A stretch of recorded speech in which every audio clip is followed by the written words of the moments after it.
শুক্রবার ফালাকাটা ব্লকের জটেশ্বর হেদায়েতনগর সমতা কেন্দ্রের ২৭তম প্রতিষ্ঠা দিবস বিভিন্ন অনুষ্ঠানের মাধ্যমে উদযাপন করা হলো। এদিন সকালে প্রভাত ফেরি ও পতাকা উত্তোলন এবং ডক্টর বি.আর. আম্বেদকরের প্রতিকৃতিতে মাল্যদানের মধ্য দিয়ে অনুষ্ঠানের শুভ সূচনা করা হয়। এদিনের এই অনুষ্ঠানে প্রধান অতিথি হিসেবে উপস্থিত ছিলেন প্রাক্তন যুগ্ম সচিব ডক্টর অমল কান্তি রায়, উত্তরবঙ্গ বিশ্ববিদ্যালয়ের প্রাক্তন অধ্যাপক ডক্টর গিরীন্দ্র নারায়ণ রায়, জলপাইগুড়ি বিশিষ্ট সমাজকর্মী অমল রায় ছিলেন, জটেশ্বর উচ্চ বিদ্যালয়ের প্রাক্তন প্রধান শিক্ষক জীবন কুমার পাল, বিশিষ্ট কবি জগদীশ আসোয়ার এবং সমতা কেন্দ্রের সম্পাদক করুণাকান্ত রায়, প্রতিষ্ঠা দিবস উদযাপন কমিটির সম্পাদক অনিমেষ রায় প্রমুখ। জানা গিয়েছে এদিন দুপুরে সমতাবাদী যুগল কিশোর রায়বীর এর ভাবাদর্শ নিয়ে একটি বিশেষ আলোচনা চক্র অনুষ্ঠিত হয়। সন্ধ্যায় সমতা বিদ্যালয়ের ছাত্রছাত্রীদের অনুষ্ঠান অনুষ্ঠিত হবে। এছাড়া কোচবিহার জেলার তুফানগঞ্জের বাসকিনাথ ডাকুয়ার কোষান যাত্রাপালাও অনুষ্ঠিত হবে।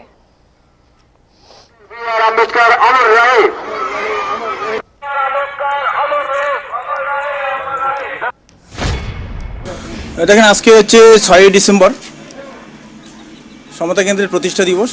এই প্রতিষ্ঠা দিবস উপলক্ষে প্রতি বছরই আমরা বিভিন্ন রকম অনুষ্ঠান করি। অনুষ্ঠানের মাধ্যমে এই দিনটিকে আমরা উদযাপন করি। এবারও তার ব্যতিক্রম নয়। আমাদের এই অনুষ্ঠানের মধ্যে বিশেষ আকর্ষণীয় অনুষ্ঠান বলবো যেটা সমতা কেন্দ্রের ভাবনায়, যুগল কৃষ্ণের ভাবনায় যেটা করা হয়, যে এতদ অঞ্চলের মানুষকে নিয়ে একটা সেমিনার করা।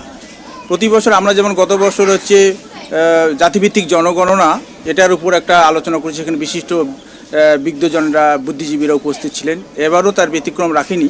এবার আমরা যুগল কিশোর রায়বীরের ভাবাদর্শর উপরে একটা আলোচনা রাখছি। যুগল কিশোর রায়বীরের প্রতিষ্ঠিত সমতা কেন্দ্র দ্বারা পরিচালিত সমতা বিদ্যালয় এখানে বিদ্যমান। এখানে কিছু ছাত্রছাত্রী পড়াশোনা করে। এই ছাত্রছাত্রীদের মান এবং তাদের প্রতিভাকে উস্কে দেওয়ার জন্য প্রতি বছরের নাচ গান অনুষ্ঠান হয়। এবার সেটা সন্ধ্যা 6টার সময় অনুষ্ঠিত হবে।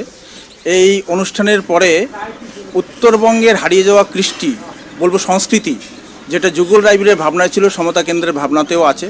তার মতাদর্শ অনুযায়ী আমরা চলছি। সেই ভাবনা অনুযায়ী যে হারিয়ে যাওয়া কৃষ্টি এবং সংস্কৃতি, বিশেষ করে উত্তরবঙ্গের, উদাহরণস্বরূপ বলা যাবে চোরচুন্নির গান, বিজোহরা গান, সত্যপীরের গান, কুষাণ যাত্রাপালা, এগুলো তো এখন বিচ্ছিন্ন হয়ে যাচ্ছে। এদের জন্য একটা পরিবেশ দরকার, এদের জন্য একটা মঞ্চ দরকার, এদের জন্য সেরকম শ্রোতার দরকার, উদ্যোক্তার দরকার। সেই কাজটা আমরা আপ্রাণ চালিয়ে যাচ্ছি।